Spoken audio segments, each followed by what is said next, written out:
할렐루야, 조나시입니다. 오늘도 말씀을 하루를 시작합니다. 슬기로운 아침 시간 느헤미야 6장 말씀입니다. 성벽 재건이라는 비전을 가지고 전진했던 느헤미야의 앞길은 평탄한 길이 아니었습니다.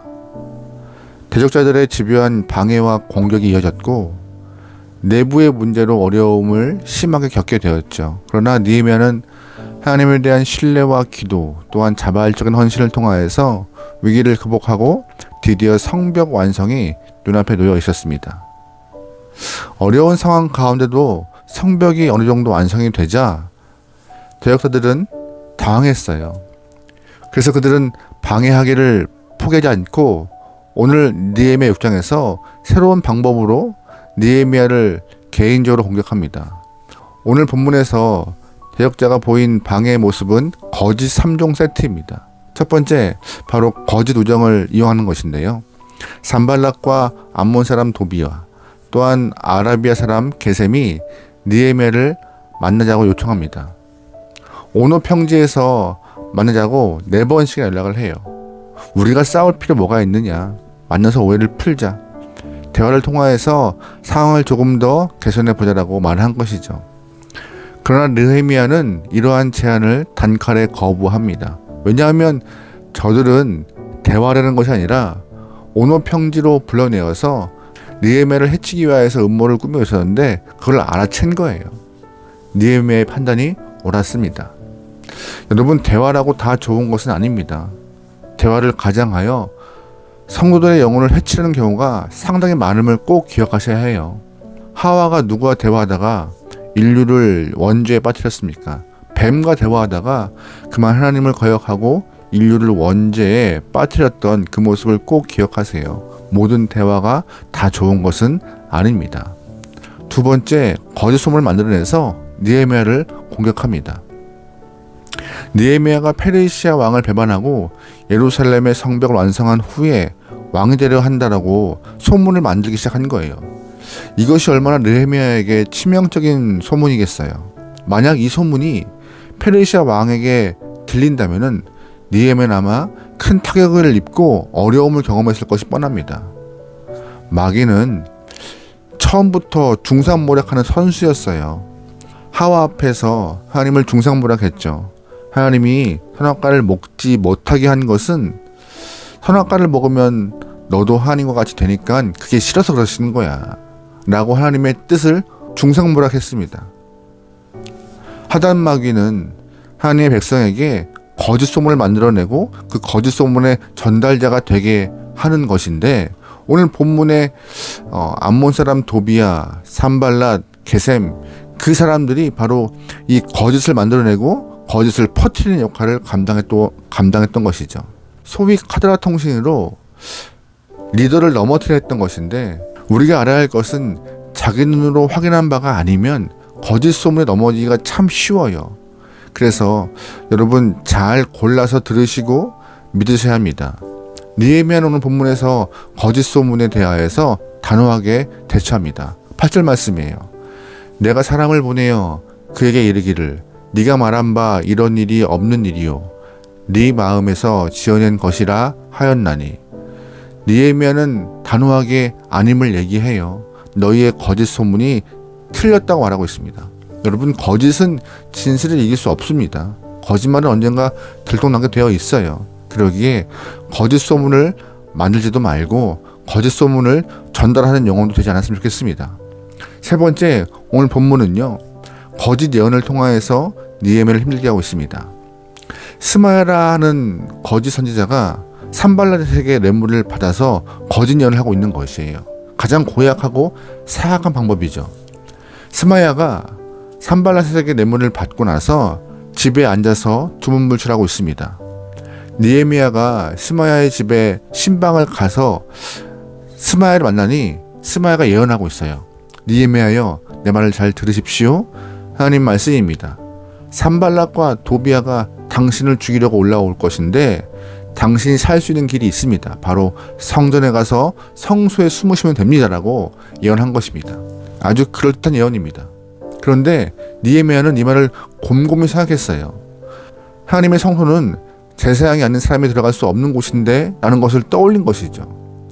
느헤미야는 이렇게 올바른 분별력을 통하여서 스마야의 말이 하나님께로 온 말이 아님을 알게 되었습니다. 그러면서 저는 하나님이 보내신 네가 아니다.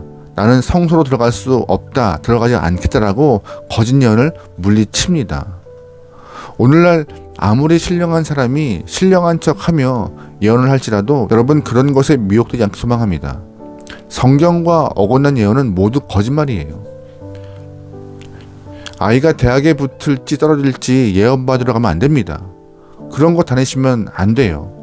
사업을 시작했는데 잘 될지 안 될지 예언 받으러 가면 안 됩니다. 제가 답을 좀 알려드릴게요. 공부 열심히 해서 점수 잘 받으면 대학 가고 못 받으면 떨어집니다. 그리고 남편이 자신의 사업을 지혜롭고 진실되고 정직히 행하면 성공합니다. 그렇지 않으면 실패해요.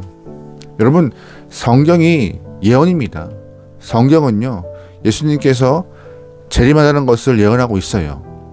예수님이 다시 오심을 믿고 하나님의 일에 충실하고 하나님의 일에 충성하고 바르게 산 사람은 상을 주시고 하나님을 대적한 사람에게는 벌을 준다고 말하는 것이 성경인데 이것이 명백한 예언이죠. 우리가 이 땅에 살며 예수를 믿고 하나님을 섬기며 사랑하고 하나님의 일을 하고 있으면 예수님이 오셔서 우리에게 잘하였다, 착하고 충성된 종아라고 칭찬하실 것입니다. 그리고 상급이 있을 거예요.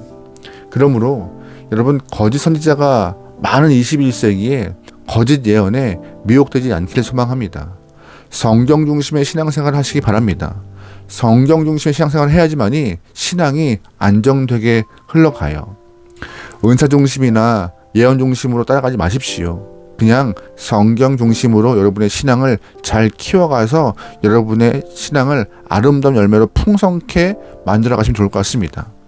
그렇다면 오늘 본문에서 거짓 우정과 거짓 소문, 거짓 예언으로 느헤미야를 공격하고 있는데 오늘 본문에서 느헤미야는 이러한 시험을 어떻게 이겨냈을까요?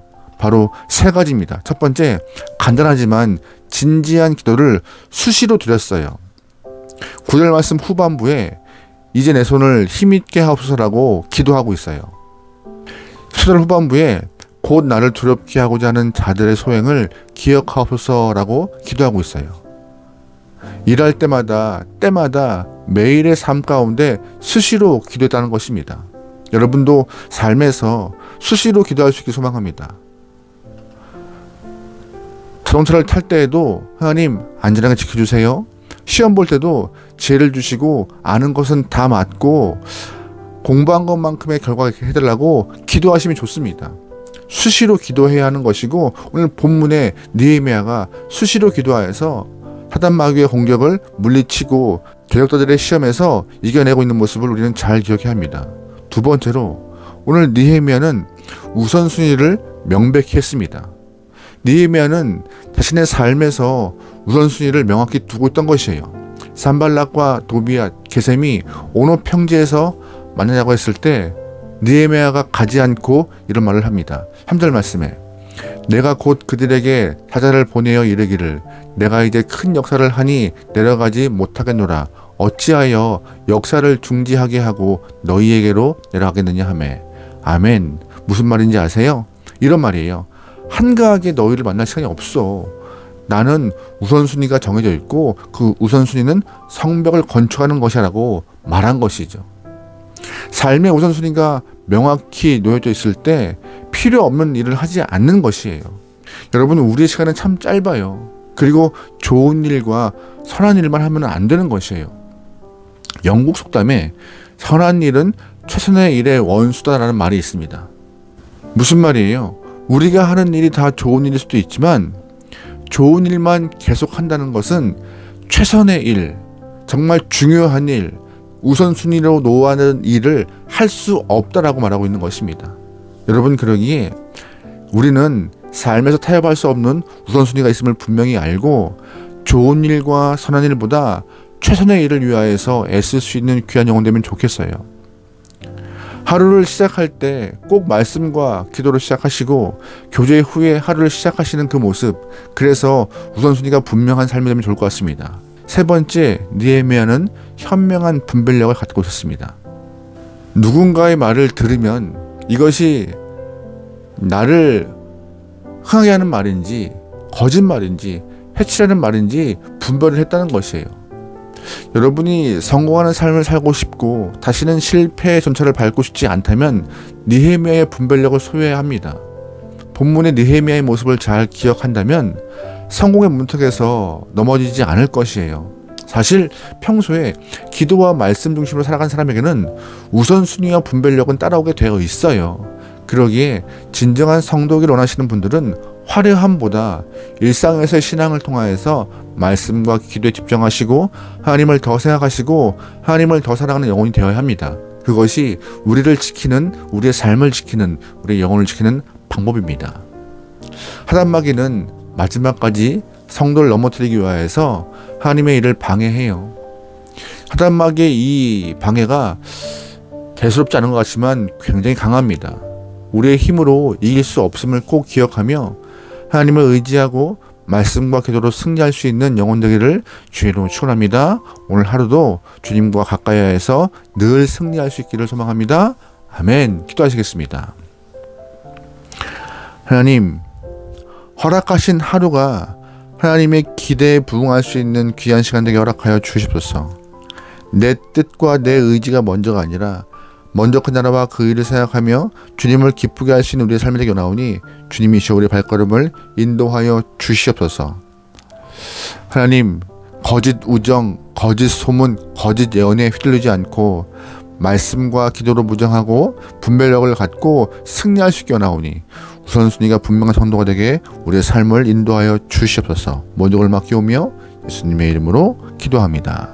아멘.